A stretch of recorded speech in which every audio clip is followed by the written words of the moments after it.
जोहार नमस्कार।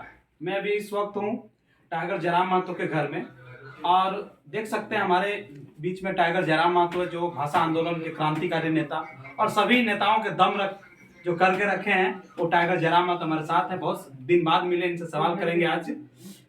क्या जयराम महतो चर्चा है कि गिरिडीह और धनबाद दोनों सीट से लड़ेंगे आप?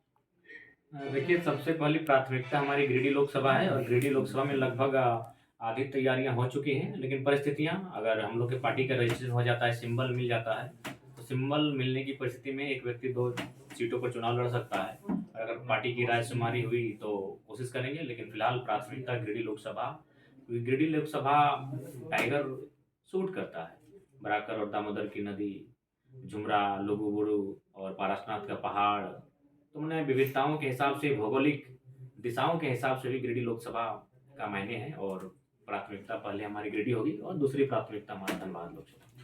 जैसे आजसू के कार्यकर्ता सोशल मीडिया में कहते हैं कि जयराम महतो जी अपने जो कह के आए थे वो भटक गए हैं। उनका कहने का अर्थ ये था कि वो बिहारी के खिलाफ आए थे, बाहरियों के खिलाफ आए थे। यहाँ तो सांसद जो गिरिडीह में वो अपने अपने सांसद है, स्थानीय सांसद है, तो उसके खिलाफ चुनाव लड़ रहे हैं। उनको तो धनबाद लड़ना चाहिए था। देखिए, चुनाव जब आप लड़ने उतर चुके हैं, दैट मीन्स है कि आप उन सीटों पे क्या छोड़ देंगे जिन सीटों पे यहाँ विचारधारा की अब लड़ाई हो चुकी है।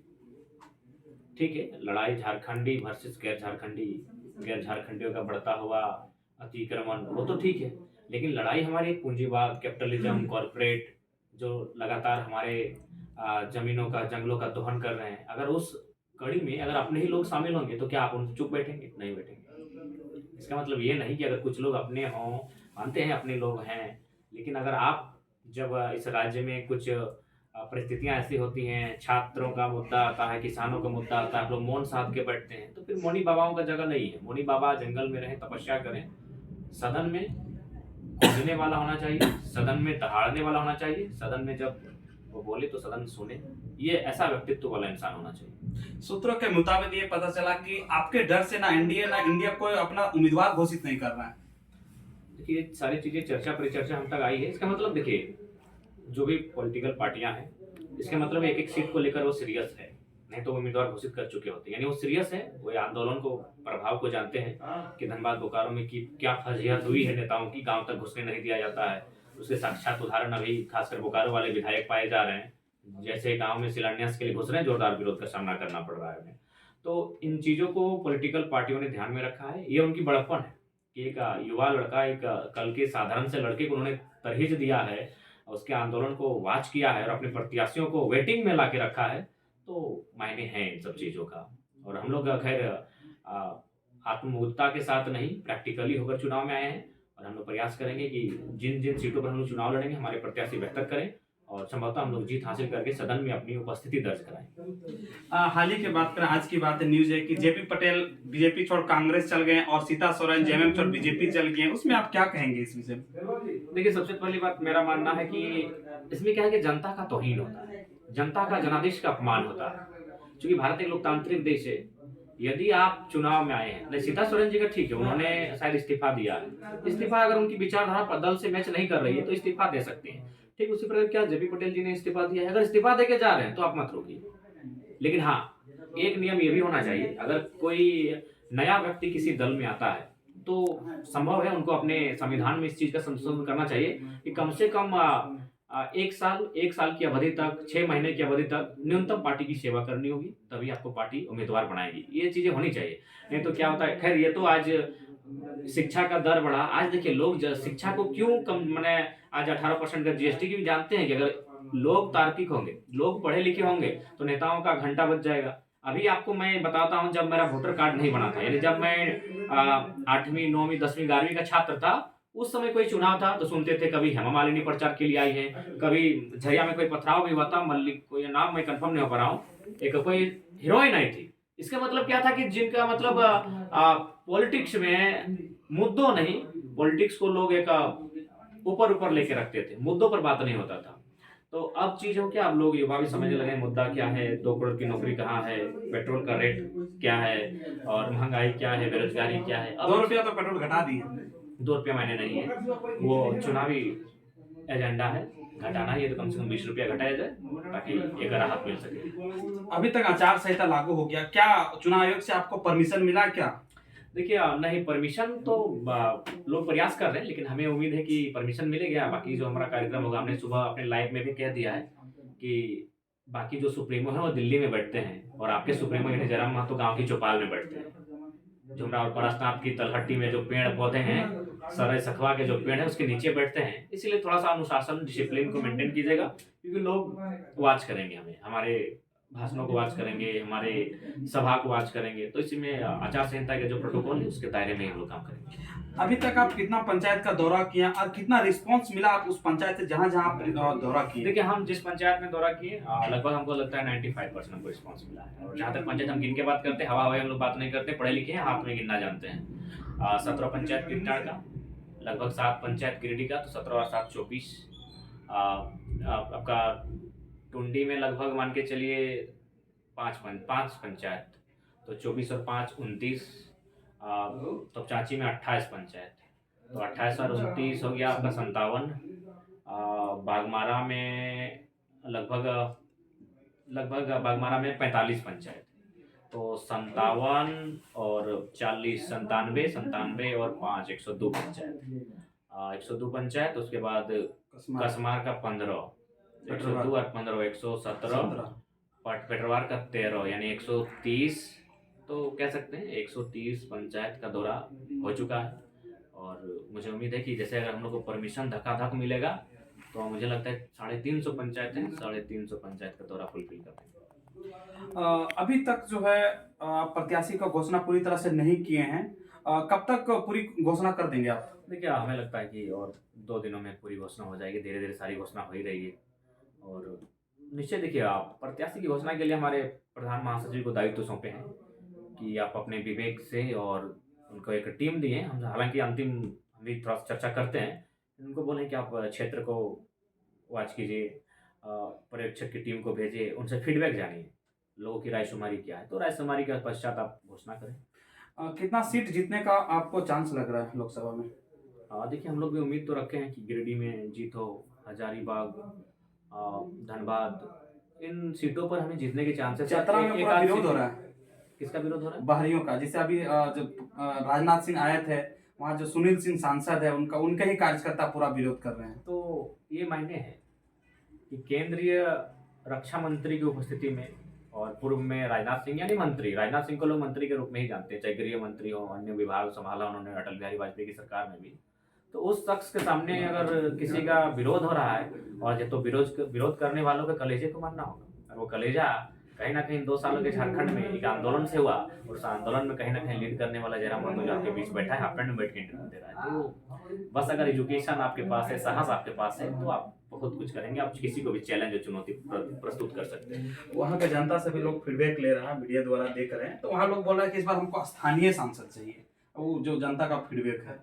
देखिए अब चूंकि चतरा हमारे आंदोलन की सीमा से थोड़ा दूर लगता है, लेकिन फिर भी हम लोग वहाँ उम्मीदवार दिए हैं, और बाकी देखते हैं क्या हम लोग मेहनत कर पाते हैं और हमारे साथी क्या मेहनत करते हैं, उसके बाद ही तय होगा। ये पहली बार 7 लाख पार का जो नारा लगा है, कहाँ तक ये मतलब पार होगा, या फिर क्या लग रहा है इसका कितना तक कर पाएंगे? देखिए जब कोई इंसान जन्म लेता है तो उसकी जन्म लेते ही उसकी मौत की तारीख तय हो जाती है। तो इसका मतलब ये नहीं कि वो डरने लगता है कि हम तो मर जाएंगे, या फिर जो भी वो इच्छाएं, मैट्रिक में जो परीक्षा में बैठता है तो उसकी इच्छा होती है 90%, तो 89 पे लाता है, कभी 85 पे रुकता है। जब वो क्रिकेट खेलने मैदान में जाता है तो पिच के हिसाब से रिकॉर्डिंग करता है कि इस मैच में 10 और 120 बनेगा तो अच्छा होगा, कभी 110 में भी रुक जाता है, 105 में रुक जाता है, लेकिन जीतने का प्रयास करता है। तो लाइक दैट एक माइंडसेट लोग बनाते हैं, अपनी परिस्थिति के अनुसार एक माइंडसेट बनाते हैं, और जनता के बीच से आवाज आया है। हमको तो पता भी नहीं जनता ने क्या स्लोगन चलाया है, लेकिन अगर अब पहली बार 7 लाख पार का नारा लग रहा है तो हम लोग प्रयास करेंगे उस जो माइलस्टोन है उसको पार करने का। जो हाल फिलहाल में जो जेपीएससी का एग्जाम हुआ, उसमें देख रहे थे बहुत तो गंदे तरीके से जो है बाहर में, यानी रूम के बाहर में कॉपी नेट के द्वारा से जो है एग्जाम लिखा जा रहा था, पहले से जो है सील टूटा हुआ था। इस तरह से जो हमेशा हो रही है, इस पर आप क्या कहेंगे? देखिए इसके लिए सबसे पहली बात है कि देश की व्यवस्था को भी समझना होगा। जिस प्रकार कैपिटलिज्म को सरकारें जो है, चाहे केंद्र हो राज्य हो, लगातार सपोर्ट कर रही है और वो मनमाने काम कर रही है। तो कैपिटलिज्म को सपोर्ट करने के कारण क्या है कि अब जो एग्जाम्स जिनका फेयर होना चाहिए, जहाँ लोकतंत्र की मर्यादा दिखनी चाहिए, वो कैपिटलिज्म के लोग लगातार तार-तार कर रहे हैं। कैपिटलिज्म की बात इसलिए कर रहे हैं क्योंकि सीटों को 30 लाख में बेचा जा रहा है। तो जो परीक्षा निःशुल्क है, जो परीक्षा ₹1000 के फॉर्म में होता है, अगर वो 30 लाख तक जा रही है उसमें, तो दैट मीन्स है कि वहाँ कैपिटलिज्म, पैसा यानी कैपिटलिज्म। तो कैपिटलिज्म इस देश में, इस राज्य में इस तरह हावी हो चुका है कि जो फेयर एग्जाम्स होते हैं, जो फेयर व्यवस्थाएँ हैं, उनको भी चैलेंज कर रही है। तो इसीलिए समय आ चुका है भगत सिंह के सपनों का भारत हो कि कोई व्यक्ति इतना अमीर ना हो कि उसे किसी को खरीद सके और कोई व्यक्ति इतना गरीब ना हो कि उसे अपने आप को बेचना पड़े। तो ये परिस्थिति हमारे ये हालात सामने आ रहे हैं और सबसे बड़ी बात है कि लोभी लोग, बहुत लालची किस्म के लोग हैं। पता नहीं वो जेब में कफन में पैसा लेकर कहाँ तक जाएँगे। मुझे लगता है कि जितने भी आईएएस, आईपीएस हैं जो इस भ्रष्टाचार में शामिल होते हैं, जितने मिनिस्टर हैं जो शामिल होते हैं या फिर अपने जीवन में इतना पैसा कमा लिया है कि अपने आने वाली कम से कम 3-4 पीढ़ी को ऐशो आराम से जी सकते हैं। लेकिन फिर भी वो लोभी लोग, वो लालची लोग पता नहीं उसका उनका ये जो पेट है वो प्रशांत महासागर है या फिर उनकी भूख जो है वो हिमालय पर्वतमाला की है। पता नहीं ऐसे लोगों के कारण आज इस देश में जो सामाजिक न्याय की व्यवस्था है वो भी तौहीन हो रही है। अमीरी और गरीबी में अंतर पैदा हो रहा है। कुछ लोग हैं जो जमा करके बैठे हैं, उनका ही रोल है और इसीलिए सरकार को चाहिए और एक विशेष कानून जो बने वो एमपी एमएलए जिस प्रकार भी होता है, एक फास्ट ट्रैक के माध्यम से एमपी एमएलए अगर दोषी हैं तुरंत सजा सुनाया जाता है। तो उसी प्रकार गाज आईएएस आईपीएस पर गिरे और एक ये भी प्रावधान हो कि अगर प्रमाणित होता है जितना भी उन्होंने पैसा गबन किया है वो सारा सरकार अपने फंड में ले आए और यहाँ नहीं, उसके बाद उन्होंने उस पैसे से जो भी चीज़ों को अनुमानित खरीदा है, लिया है, उनको जब्त कर लिया जाए। जब तक कठोर कानून आप नहीं बनाएंगे, नहीं तो इसी प्रकार गरीब उनका क्या जाता है, अमीरों का उनका क्या जाता है। बहुत सारे युवा है, बहुत सारे स्टूडेंट है जो कह रहे हैं कि झारखंड का जो एग्जाम है देते ही लीक हो जाता है, बहुत सारा समस्या आता है। अब हम एग्जाम का फॉर्म ही नहीं भरेंगे जब तक जरा मत तो जीत के ना आएंगे, हम एग्जाम ही नहीं लिखेंगे झारखंड का। इस पर क्या कहेंगे, उनको आप क्या संदेश देना नहीं, उन्हें एग्जाम उनको बैठना चाहिए और उनको एग्जाम में बैठना चाहिए। क्या कीजिएगा, झारखंड की नियति है संघर्ष करना। 28 साल के बाद झारखंड मिला है, इतनी आसानी से नहीं देंगे। ये लुटेरे लोग झारखंड को हमेशा लूटना चाहते हैं, तो इतनी आसानी से नहीं देंगे। कुछ लुटेरे इस राज्य के बाहर के हैं, कुछ लुटेरे इसी राज्य की इसी मिट्टी के हैं, लेकिन उनकी आदत है लूट कर खाने की। तो ये लुटेरे इतनी आसानी से अमन चैन के साथ झारखंड के लोगों के जीवन में खुशहाली होते हुए नहीं देखना चाहते हैं। लेकिन मेरे जो भी छात्राएं परीक्षा की तैयारी करते हैं, उन्हें हिम्मत नहीं हारनी चाहिए। क्या करें, एक दिन इस दुनिया से सबको तो रुखसत करना है, लेकिन इसका मतलब ये थोड़ी है कि आज मृत्यु के डर से आज घर के अंदर चले जाएं। हिम्मत नहीं हारना है, परीक्षाओं का सामना करना है और भाग लेना है। भाग लेना है यानी सामना करना है, भाग लेना है पीछे भाग नहीं जाना है, सामना करना है। अंतिम सवाल ये रहेगा कि आप जब चुनाव जीतेंगे तो युवा हो गया, महिलाएं हो गया, और जो उन सब के लिए कितना खरा उतर पाएंगे, क्या करेंगे उन लोग के लिए? देखिए, सबसे पहली बात है चुनाव का एक सिस्टम होता है। आप किस चुनाव में पार्टिसिपेट कर रहे हैं, उस चुनाव के प्रत्याशी के रूप में अगर जीत जाते हैं तो आप कितना बेहतर कर सकते हैं। जैसे हम अगर मुखिया का चुनाव जीतते हैं तो एज ए पंचायत हम बेहतर करने का कार्य करेंगे। अगर हम सरकार में आते हैं तो राज्य को पूरा जो भी व्यवस्थाएं हैं, विधि व्यवस्थाएं हैं, उन पर हमारा रोल रहेगा। लेकिन जैसे हम संसदीय चुनाव जीत के जाएंगे, यानी कि हमारा एक लोकसभा क्षेत्र आएगा और वो एक संसद की जो शक्तियां होती हैं, कार्य करने की जो क्षमताएं होती है, उसके हिसाब से तो करेंगे ही करेंगे, लेकिन हम लोग कुछ एक्स्ट्रा ऑर्डिनरी ऐड करेंगे। लाइक दैट हमने पहले कह दिया है कि एक संसद का जो निजी फंड भी होगा, सॉरी निजी सैलरी होगी मंथली, जो अभी शायद 2,91,000 के आसपास है कुल सारा चीज़ मिला के, उसमें भी हम लोग 75% डोनेशन का बात कहें कि जनता के बीच उसको पेश कर देंगे। तो कुछ हम लोग और हमारा जो गाइडलाइन ये होगा कि हमारे दल में अगर 5 सालों में, सबसे पहली बात चूंकि अगर मान के चलिए कोई दूसरा आदमी भी एमपी बनता है हमारे साथ साथ, तो अगर उस पर एक भी लांछन इस प्रकार का लगा कि 5 सालों में जितनी उसकी संपत्ति होनी चाहिए उससे अगर 1 रुपया है ज़्यादा है, तो अगली बार टिकट से लोग हो नहीं जाएगा। नहीं, बहुत ऐसे जो है गरीब लोग हैं जो गांव में, अब जैसे आप घूम रहे थे कहीं देखें किसी का घर नहीं है, वो आशा लगा के कि टाइगर जी जीतेंगे तो मेरा घर बन जाएगा, बहुत सारा। तो इस उसके लिए आप क्या करेंगे, क्योंकि घर तो आप दे नहीं सकते हैं। नहीं, तो देखिए सरकार की एक व्यवस्था है, चाहे पूर्व की सरकार रही या वर्तमान की सरकार रहे, वो भ्रष्टाचार आपका जो फैलता है वो प्रखंड कार्यालय से फैलता है। तो प्रखंड कार्यालय को सख्त किया जाएगा। जब मेंबर ऑफ पार्लियामेंट रहेंगे तो उनकी अपनी एक शक्तियां रहेंगी, उनका एक संवैधानिक दायित्व होगा। तो शक्तियों के माध्यम से जो प्रखंड कार्यालय है उसको नियंत्रण में रखा जाएगा और उसमें किसी भी कदाचार करने पर वहां पर बिल्कुल सख्त से आंदोलन होगा। तो वो चीजें हम लोग अनुपालन करेंगे। जी, देख रहे थे हमारे साथ बने हुए थे गिरिडीह और कह सकते हैं धनबाद के भावी सांसद टाइगर जयराम महतो जी, बारीकी से अपने सवालों को जवाब दिए।